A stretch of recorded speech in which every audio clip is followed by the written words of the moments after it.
Hai.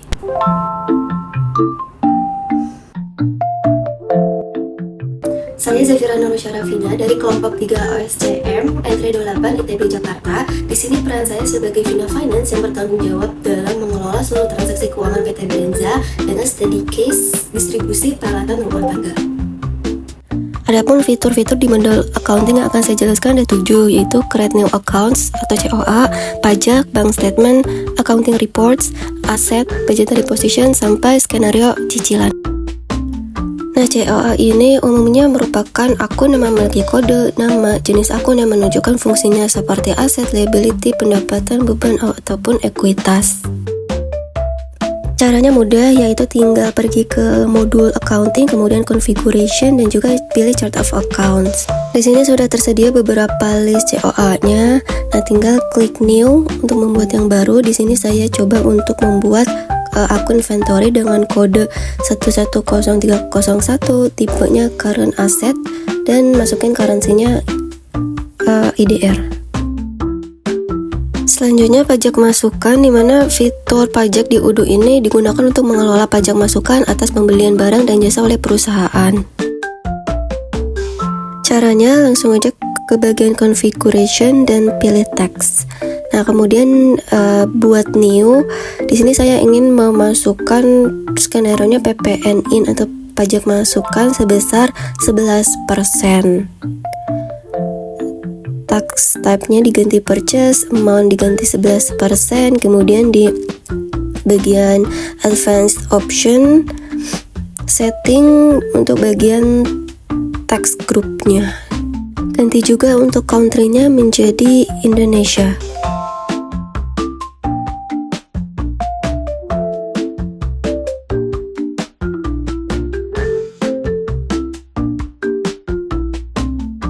Setelah selesai, klik save, dan ya, ini pajak yang tadi dibuat sudah tersedia di listnya.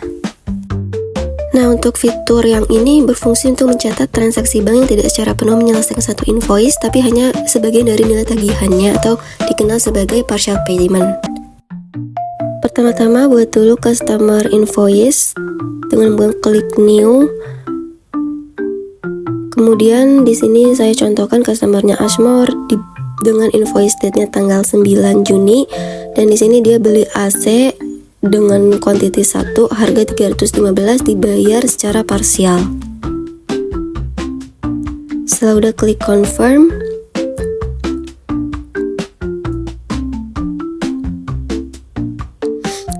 kemudian klik customer payment di bagian bank. Tadi customernya Ashmore, kemudian skenario-nya membayar 50%-nya yaitu $157,5. Ini memo sesuaikan saja dengan invoice yang tadi, dan confirm. Nah, setelah jadi customer payments-nya, klik ke bagian unpaid invoice yang tadi, invoice Ashmore. Nah, di bawah ini ada outstanding credits, klik add. Nah, di sini sudah tertera pembayaran dilakukan secara parsial. Selanjutnya, fitur ini digunakan untuk membuat laporan keuangan utama perusahaan seperti balance sheet dan juga profit and loss untuk memantau kesehatan keuangan perusahaan secara real time langsung dari data transaksi yang telah dicatat di sistem. Pergi ke bagian reporting dan balance sheet. Nah, di sini bisa dicentang aja bagian display credit card, kemudian jurnal juga sesuaikan. Nah, di sini langsung otomatis keluar laporan keuangan balance sheet. Lakukan hal yang sama untuk profit and loss statement. Pastikan jurnalnya juga sudah sesuai dan print. Hasilnya otomatis akan seperti ini.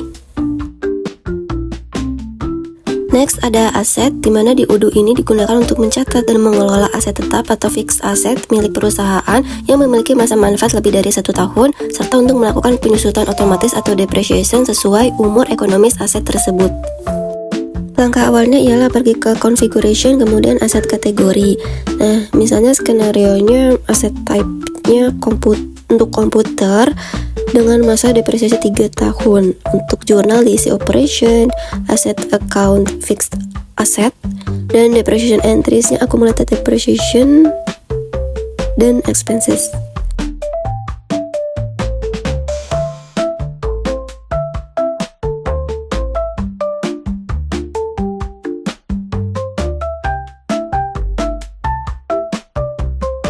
Kemudian buat vendor bill yang baru, isi vendornya misalnya untuk komputer itu ada Toshiba komputer.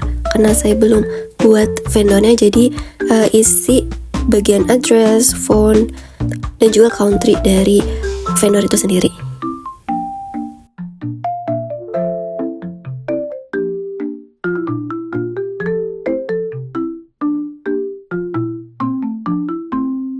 Isi juga bagian bill date di tanggal 9 Juni. Produknya isi dengan komputer yang tadi. Dan aset kategorinya masukkan komputer. Price-nya misalnya 3 juta.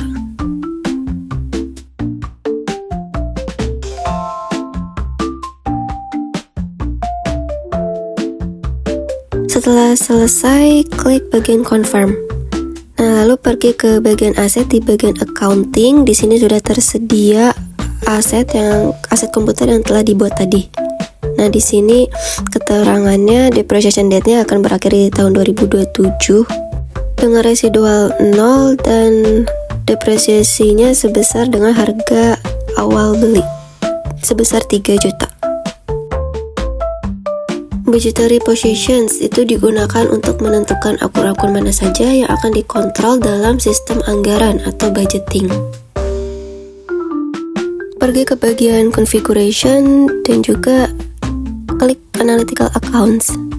Di sini klik new, misalnya ke skenario-nya untuk penjualan rice cooker, plan-nya department.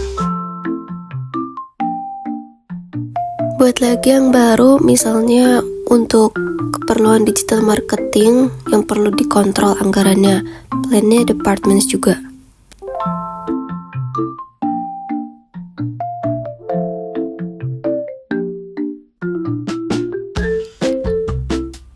Setelah itu klik ke bagian configuration dan budgetary positions. Buat baru,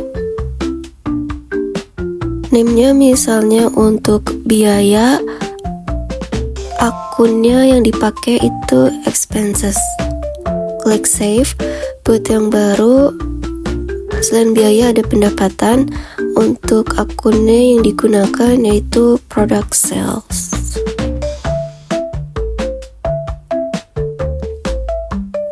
Nah, dari akun-akun inilah yang akan digunakan untuk mengontrol anggarannya.